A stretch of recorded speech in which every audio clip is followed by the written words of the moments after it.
Monday, everybody, and welcome into the Gramlich and McLean podcast, episode 267. ACC Under Review is done. We put a bow on it. If you missed any of those episodes, go find them. Apple Podcasts, YouTube, all over the place.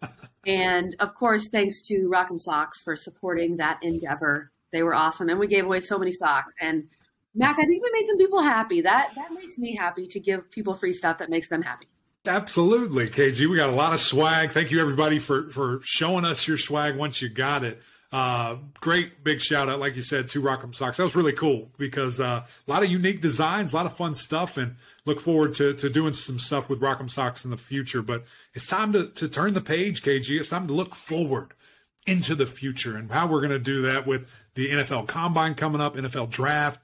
It's kind of this weird time where we're flipping the page with these guys for like it's kind of like the end credits. Like, I know you love Marvel movies so much. I do. There's this great, big, awesome movie, and then you watch some credits, and then there's this little sliver that actually is more important than the entire movie just was at the end of the movie. That's where we are right now. That is the time that we're in, getting these guys to the NFL, to the next level, and it's been so fun just to chat with them. And today we have our guy, Jim Nagy, coming on. He's talking all things Senior Bowl. We're super sad we weren't with him down in Mobile, but, man, he's got such a great eye, such a great talent to, really just evaluate, these young men and the things that they're good at. So love this conversation with him, KG. Let's get right to it.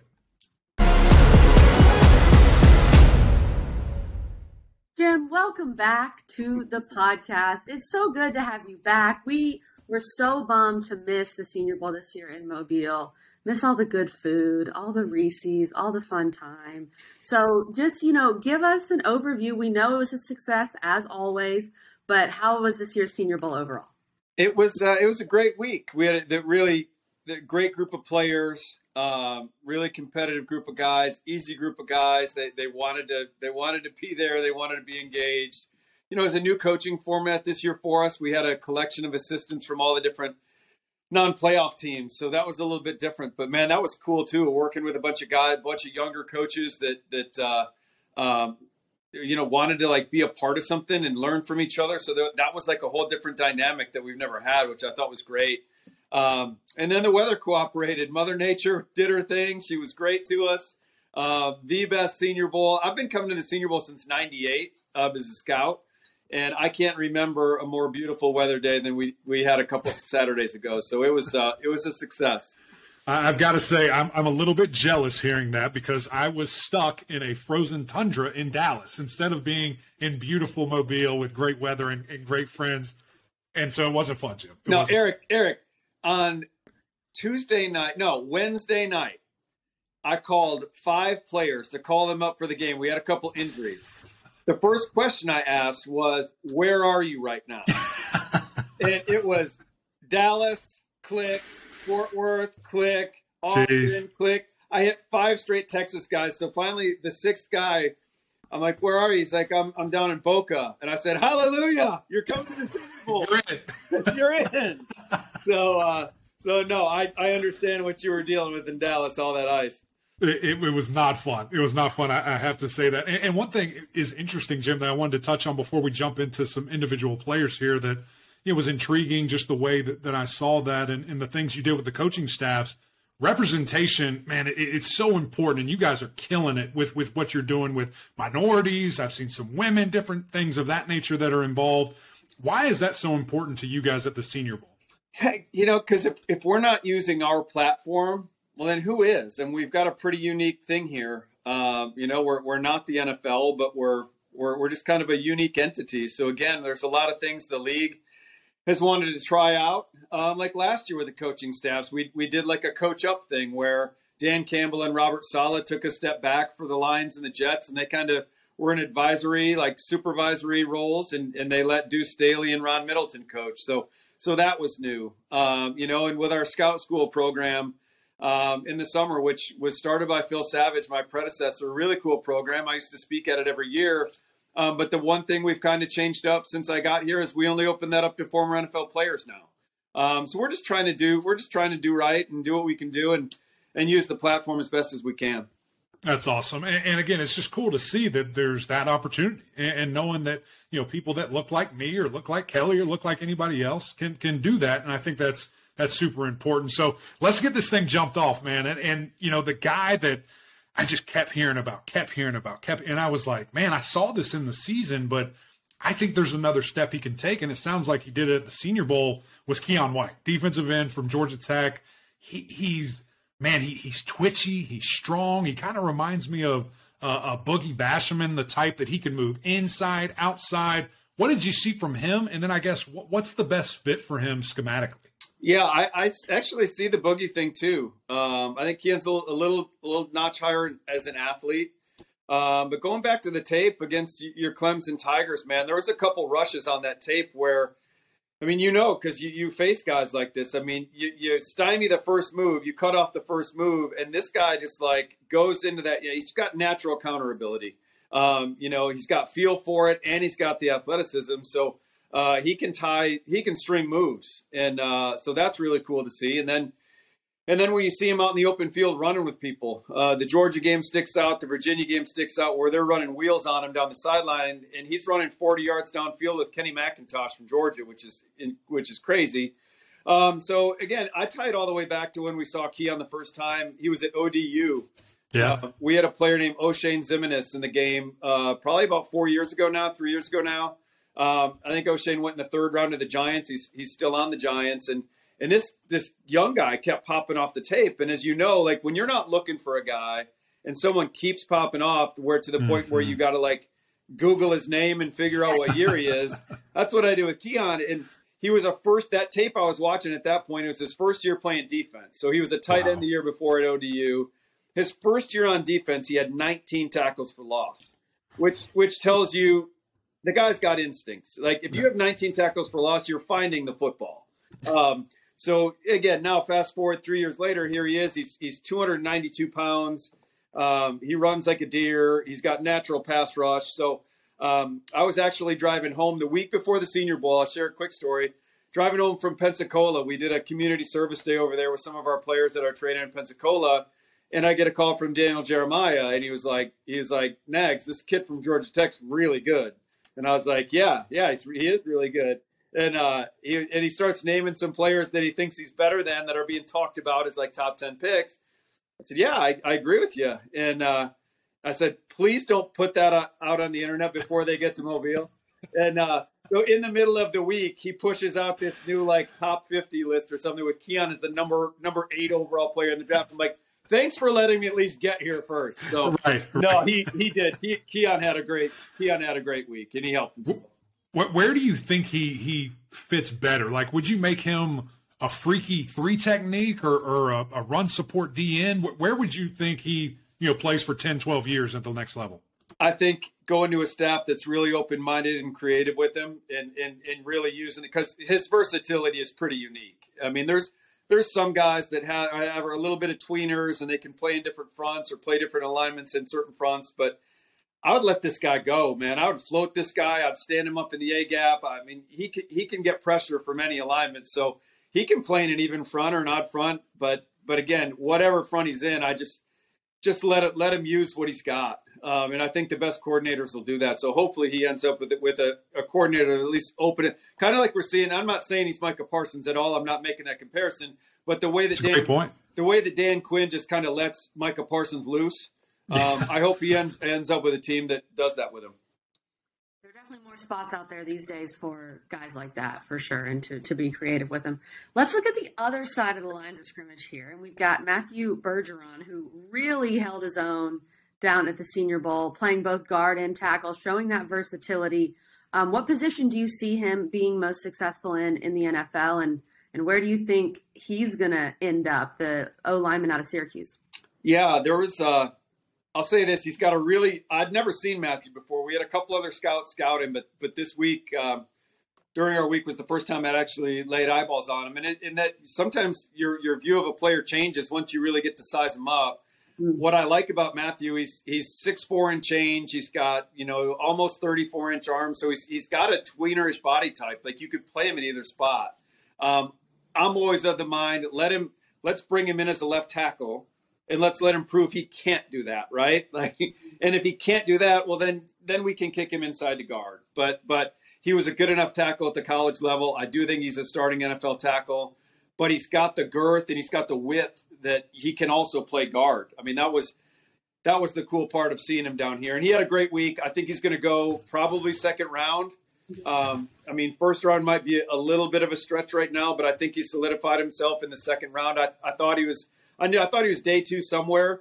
But after the week he had, I think it's more second than third. Yeah. Talk about that a little bit more, Jim. You're saying, laying eyes on him, and how different is that, all those years as a scout, watching tape and seeing a guy, but then also see him in person. Like, why are those and how are those different? It's just, I mean, you see the physical composition of a guy, and you can see growth potential, and you can see, certain deficiencies. And I mean, there's a lot of things that can be gleaned from body type, but that's why when we go out in the fall and our scouts go out in the fall, and I post all those videos on Saturday game days, we're really trying to bring the fan on the field with us so they can see that body type part, because it is, I mean, fans watch TV all the time, and now they have access to, they find ways to get access to college tape. But it's totally different when you're up on that guy. You guys both know that. So that's what we try to do with that. But, yeah, there's so many takeaways physically about a guy, whether, knock knees or, there's just all these, sway back. There's all these little things that scouts look for that can lead you to a different position or lead you to maybe a physical limitation. So, yeah, it's an important part. Yeah, no doubt about it. And you use that term tweener, and I think that applies to this next guy here, and Jammie Robinson, who was named Practice Player of the Week by the tight ends and wide receivers. He's at that in-between size to me where maybe he looks like a corner but plays like a safety and is very aggressive, hits, has great ball skills, has a knack for ripping the ball out. He's a guy that I almost think, when you put that tweener word, it can be a negative connotation. In today's NFL, I mean, we've got big guys, small guys, fast guys, all different guys all across the defense. So I think he's going to be in a really good spot. Yeah, it used to be a negative connotation, Eric. I think we've gotten away from that. I mean, I remember putting that in reports when I was in the league and thinking, man, I'm kind of crushing this dude right now by calling him a tweener. But now I think coaches are just more open-minded to different guys' skill sets. So, and I've used this comparison before because guys in the league have used it with me. I mean, you look at a guy we had in the game last year, Jalen Petrie, who played at Baylor and was a second-round pick of the Texans, and he had 5 interceptions this year as a rookie, made a bunch of all-rookie teams. To me, he and Jammie are very similar in the fact the urgency. And I would have described Jalen Petrie as a baller last year, and Jammie Robinson's just a baller. Like it's kind of simple, and it might sound like hokey or whatever, but I mean, the guy's just a football player. I mean, I know that's kind of cliche, but I mean, he's urgent. He pulls the trigger. He sees it. He goes. He plays bigger than his size measurables. He's got a knack for, he finds the football. He's, like you said, just for ripping balls out. Like he's that guy. And it was cool being around Jammie during the week. Hyper competitive. Like, wanted to be the first one out of the tunnel on game day. Like he was right in the middle, like to run out. Like he's just.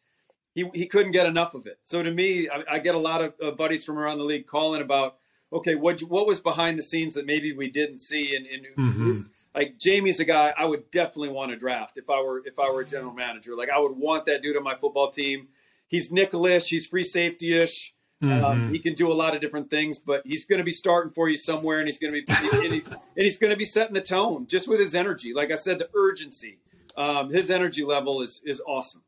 How much do you do nowadays? And I know, you haven't been a scout for a handful of years, but you talk about he's a football player.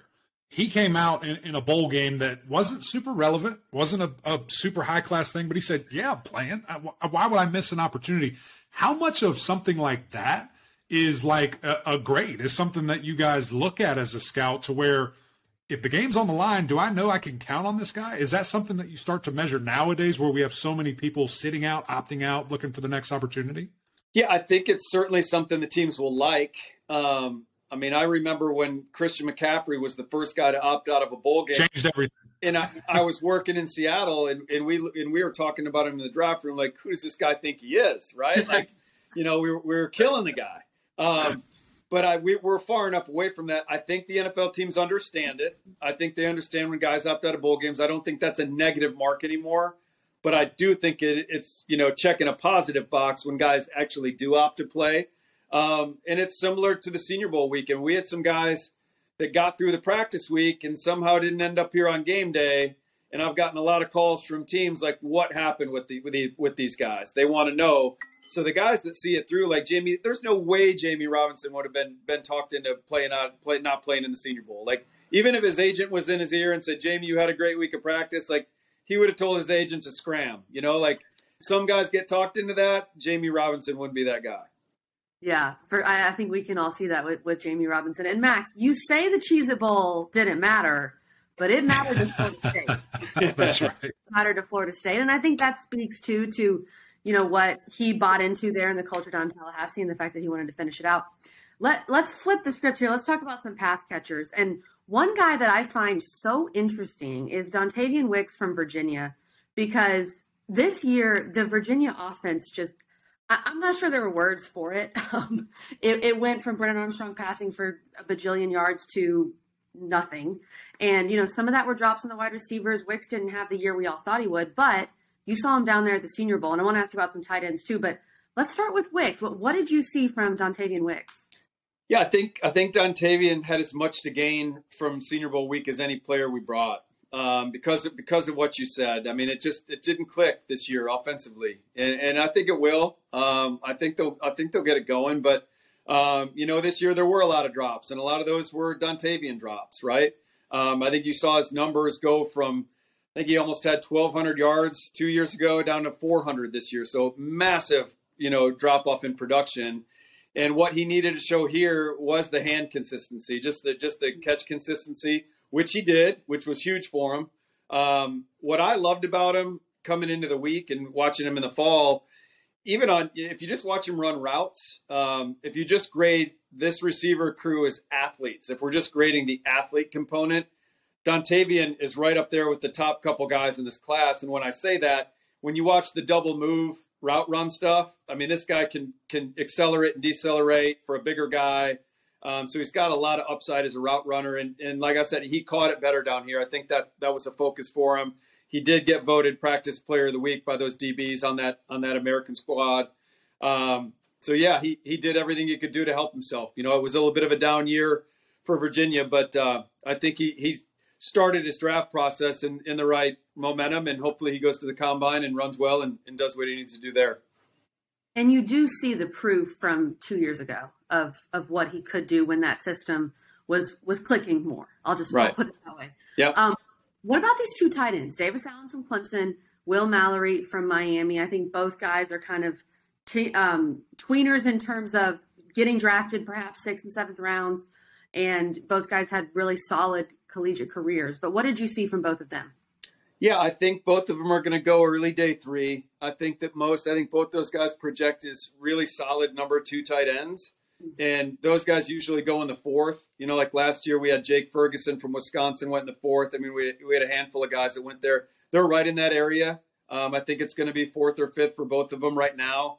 What I like about both of them is their combo tight ends. I was in too many draft rooms over the years where it's hard to sell just a pass catching tight end anymore in the league, because you're just tipping your hat as a play caller when you get him on the field. So, I mean, it looks great to say, oh, this guy caught 70 balls, but he's 235 pounds, 240 pounds, and he has got no willingness to block. Like, tight ends coaches don't want those guys. You are fighting an uphill battle in draft rooms if you go to bat for that guy. Your tight ends coach is going to pull you aside in the hallway outside the room and be like, why are you fighting for that guy? I don't want that.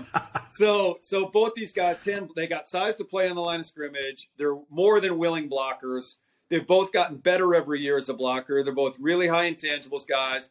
I mean, Davis Allen had an incredible red zone period. I want to say the second day had a couple great catches, big target. And then Will Mallory got some opportunities in the game and made the most of them. They targeted him a few times and he made some nice plays. So I think both those guys are, at minimum, I think you know what you're getting. You're going to get a solid number 2.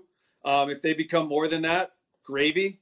But those guys usually go in that 4th round range. I think what impresses me the most, outside of blocking, because that's such a rarity now, right? Especially with all these, high passing caliber offenses, things of that nature in college, is their skills after the catch. I mean, they can make guys miss. They'll jump over you. They'll juke you out. They'll stiff arm you. All those different things. They're natural, with the football in their hands. And I think that certainly being that number 2 guy, it's surprising how many opportunities you might get in the league being that guy with lack of attention, more one-on-one type situations. So, I'm with you, and both those guys will excel quickly. Going back to the defensive side of the ball, KJ Henry is a guy that, man, he just worked his tail off. He came in as a 5-star. We've had him on the show, it feels like, a million times, and he even said, I was not a 5-star coming out of high school. I don't know why they ranked me that, but he turned himself into one, and he turned himself into a guy that created all kinds of chaos, all kinds of pressures, I think was amongst the best in the entire country.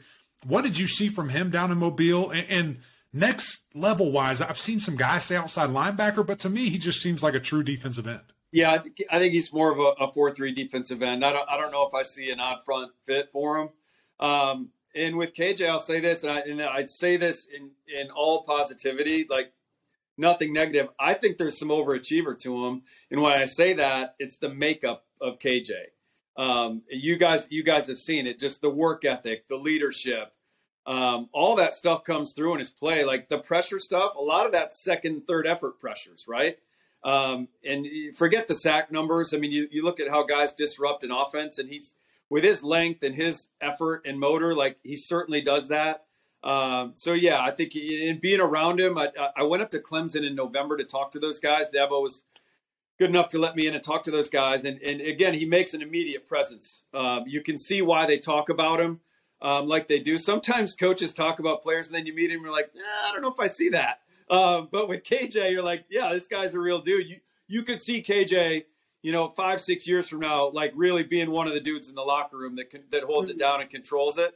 So there's a lot of value there. Like teams are going to see value. It's getting harder and harder for teams to find true leaders nowadays, just talking to guys in the league, because a lot of players today, they struggle with holding teammates accountable. They want their teammates to like them. So to me, KJ, that leadership element he brings, he's going to make some team really happy. And he had a good week down here. I just got done ripping through some of the one-on-one stuff, and it was good. I got another question kind of along the lines with when you look at, programs like Clemson, programs like Georgia, who, man, it's just so much talent, and especially on the defensive lines of scrimmage. When you have a team that maybe rotates guys a little bit more often than not, how do you I guess evaluate that from a scouting perspective of kind of asking, can this guy go the distance? Can he be the guy? What all goes into that when it's a rotation heavy type defense? Well, you just got to look at the opportunities he gets, right? Like some of the stuff it has to be a little bit of a projection in terms of stamina, but in the league they waive those. We're just talking about D linemen; they get waived a lot more in and out than they do at the college level anyway. But I totally understand the question. But I think games like the Senior Bowl give some of these guys, like Kenny McIntosh. Like if we're just keeping it with the Georgia Bulldogs, their running back. He played in a heavy rotation the whole time he was there. I mean, last year he had Jammie White and James Cook, and this year they had a couple of young guys, and so get him down here. Now Kenny really got a chance to really showcase himself. But those things are difficult. Those things can be difficult when you're such a loaded roster. Sometimes you end up getting more once you get them in your building at the NFL level. You end up with more than you think you're going to get. Jim, I know because we have a lot of Clemson people who listen, and I was intrigued by your Allen and Mallory projections there. Where do you see KJ Henry in terms of round, if you had to project it? Probably late day 2, early day 3. Okay. Right now, guys that can put heat on the quarterback go at a premium. So I don't see him slipping very far. I mean, I think he's probably fringe top 100-ish right now. And again, a lot of that's based off the work we did and in my personal thoughts. But that's also, we do a lot of grade sharing calls with teams in November when we're trying to put this thing together, trying to bring the guys they want to see. And that's where a lot of the teams were with him, kind of fringe top 100-ish. Okay, very interesting. One guy we definitely want to hit on. We had him on. We've had him on before. He's a great character, SirVocea Dennis from Pittsburgh, and he's a guy. Well, y'all are talking about with Jammie Robinson. I mean, a football player. has a knack for the football, played quarterback in high school, like has done a bunch of different things, but was really productive at Pittsburgh. And we know Pittsburgh has a knack for producing some really good defensive talent that has done well in the league. What do you like most about SirVocea's game, and where do you see him kind of projecting? Just the instincts. I think linebacker is one of those positions you really can hang your hat on production. I mean, if guys can find their way to the football, in junior high, they usually do it in high school. If they do it in high school, they usually do it in college. So just the instincts, the toughness. You talk to that staff. I mean, they speak so highly of him.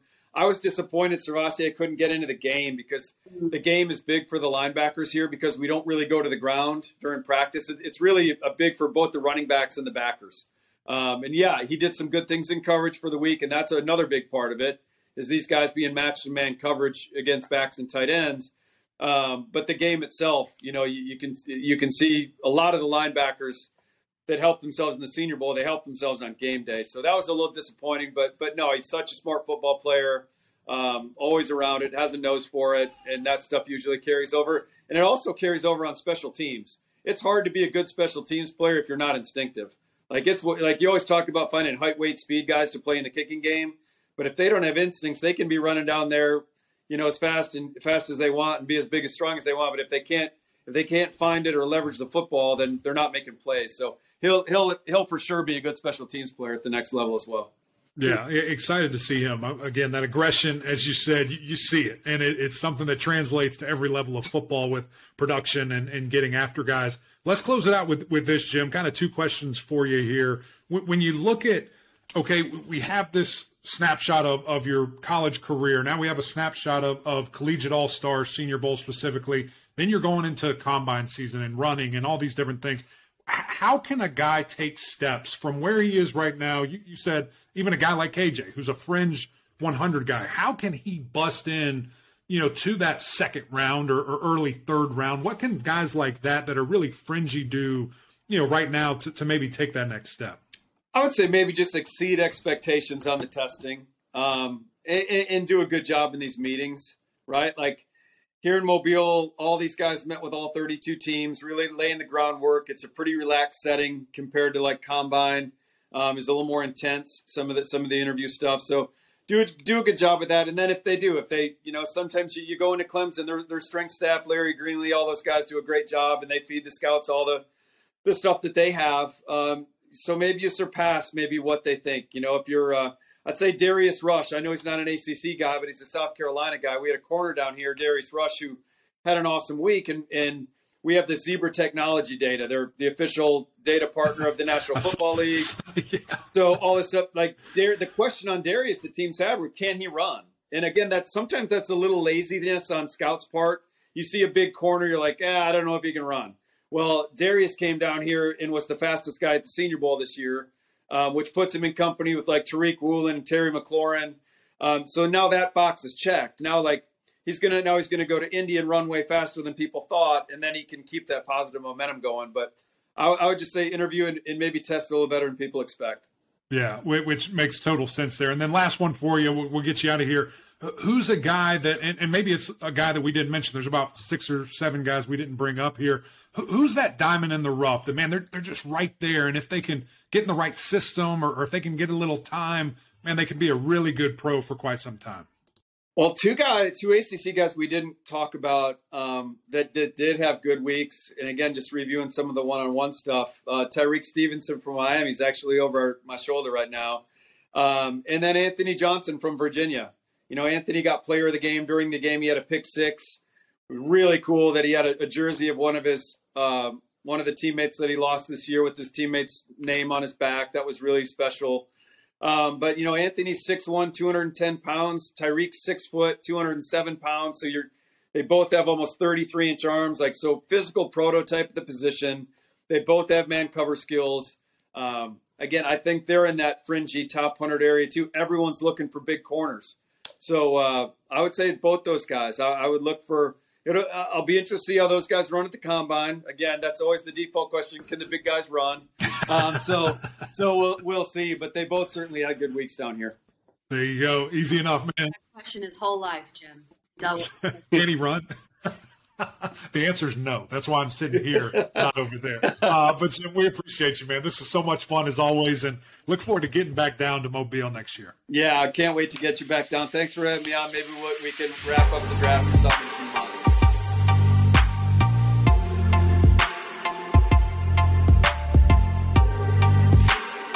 Mac, we missed an opportunity to hang out with Jim in Mobile this year. Mac actually had XFL meetings, so he's a superstar. I kind of had them. They were like canceled, not canceled, snowed out, whatever. Shout out to the great country of Texas, not knowing what they want to do with their weather. Yeah, I was worried because I knew Mac was trying to get out there during ice and snow, and Texas just shuts down, has no idea what's going on. Most people don't know. Mac flew out there for 12 hours and had to fly home because you flew out. Yeah. So I woke up at about 3:50 on Monday. I pulled into my driveway at 3:50 or 3:20 a.m. on Tuesday. So yeah, it was great. It was so fun. Yeah, so Mac had a great time. But we missed Mobile, we missed Senior Bowl, we missed Felix's Fish Camp. That place, amazing. Need some more of that seafood in our lives. But Jim got us caught up. Jim got us caught up on what was going on with the ACC guys. And I want to run through some of these bigger names in the first and second rounds that are projected. And we'll have some of these guys on in the next couple of weeks, but also just maybe hear who our listeners want to hear from. But I thought what really stood out to me, I think, from Jim, Keion White is a guy that your average ACC fan, when your team played Georgia Tech, you definitely noticed him. But he wasn't, a huge name this season as the quarterbacks and everyone gets all the love. But Keion White is going to be – he could end up in the first round, which is huge. And I think Matthew Bergeron is another kind of under-the-radar guy for Syracuse offensive line. I think what's going to be interesting about White is I think better aspirations than that. I mean, I think top 15. I mean, I think that he is going to kind of be, that guy that not comes out of nowhere because he had a really good year, but it's one of those guys where you look at it and you're like, man, how did I miss this all year long? How was he not in discussion for Defensive Player of the Year and things of that nature? But Keion just put together a really, really solid year. And to see how he did it on top of his size, his abilities, man, it's just impressive. And as Jim was saying, he's going to translate really well to the NFL. I'm excited to see what system he kind of gets in. Again, as Jim was saying, to move him around, to use his abilities. Don't just put him in a box, one position, here's what you're going to do. Just let him be a player and go get after it. And then with Matthew Bergeron, as you said there, I think he is a guy that, man, had a solid career at Syracuse, really grew into his own, at the left tackle position there, but wouldn't be shocked at all if we see him slide into the guard spot, which when you're playing in that phone booth, it's a little bit easier, although it being a much higher and difficult level as the NFL is. And Mac, look, no one's going to say playing guard's easy, all right? We know you play. It is easier. I will say that. It is easier than left tackle. I'm not going to stand for that nonsense. Okay, a few big names, and I just looked at a couple mock drafts today. Obviously, things are going to change. But these 8 names stand out. One of them, Jim mentioned at the end, by the way, was at the Senior Bowl. But when you look at some of the first-round guys that seem to be somewhat consensus first-round guys, you have 3 Clemson Tigers. Miles Murphy is probably going to go first. Not first overall, first of the ACC guys. Brian Brzee, Trenton Simpson, Zay Flowers. And Zay Flowers, the hype continues to rise with Zay, as it should. Dude is a dude. Second round, Josh Downs, North Carolina. Keion White, who we talked about. Kalijah Cansey, dealing with injuries, but we know how talented he is. And then I've seen some Tyrique Stevenson getting into the second round. Sure. The corner from Miami that Jim was talking about. So we're going to have some of these guys on coming at you. Would love to hear in the comments and on Twitter which guys you want to hear from the most. We have had Zay Flowers on. If you want to go find that and listen to that. We also had SirVocea Dennis on, who we talked about with Jim. But what are your thoughts on those guys, Mac? The kind of that top 8, if you will. Yeah, I am interested just to see how it falls. I mean, you've got 2 guys, from Clemson that have been 1A, 1B. It seems like just moving Miles Murphy and Brian Brzee. Where are they going to end up? I've seen them as high as the 4th pick, as low as maybe the 16th pick, and kind of changes between the two. Who goes first of them, and really the first for the ACC? But I will say again, I think Keion White is going to be fighting, for that spot, for that guy, just because there's there's a lot of love. And here's what I know to be true about this whole process. Once the hype train starts, it doesn't slow down unless you just do something crazy to your character or anything of that nature. That thing's full steam ahead, and it's only going to get bigger and badder. So it's going to be interesting to see, how far does he climb. But, I think that trio of Tigers is going to be kind of your best bet for early picks. Zay Flowers, can't wait to see him run. I think he's going to really blow guys away at the combine. If he runs, I'll put an asterisk on that. Yeah, right. And if he does his thing, he's just such an explosive player. The things that he can do with the football, I mean, it's impressive, to really see there. And then Keion White, I think if that injury didn't occur when it did, I think we're talking about a guy that was going in the first round. I think that he's that electric of a player. I think he's going to be an absolute steal for somebody. Criticism might be that he's undersized, but he's strong, he's fast, and just absolutely ferocious getting after the quarterback. So there's a lot of defensive guys for the ACC in this draft that I'm really excited to see, KG. Definitely. And that Pitt pedigree speaks for itself, I think, when it comes to Keion White. As you can hear and as you can tell, Amelia agrees that Mac is saying. She's like, preach, Dad. You're killing it. She's locked in. But as we've said, so much more NFL draft coverage to come over the next couple months. So we're going to have these guys on. It's going to be great. We had a lot of fun with the NFL draft coverage last year, and I think it's going to be even better this year. Also, big announcement coming in March. So just stay tuned for that. Stay tuned. And then after that, for people who are still listening this late in the podcast, we will get into our summer guest series in the summer, and we've got some really big names that we're excited to talk to. So big things coming on. Great. That's right, KG. That's right. And Amelia, she's going to make her debut soon. She's that talkative thing. It's getting up there. So she's starting to be more like her daddy, which is dangerous for everybody in the surrounding area. But that's it from us, guys. Another great episode of Graham and Mac Lane. Thank you for tuning in. Big shout out to our girl Molly Middleton over at the Senior Bowl for making this happen, getting Jim on and keeping him straight. Greatly appreciate him and his time. But go over to YouTube if you're not here already. Mash that subscribe button. Really appreciate y'all's support. It's been so much fun to see this thing grow over there. And, of course, the OGs over on Apple Podcasts. Rate, review, subscribe. So much fun to hear from you guys there. But until next time, we'll see y'all.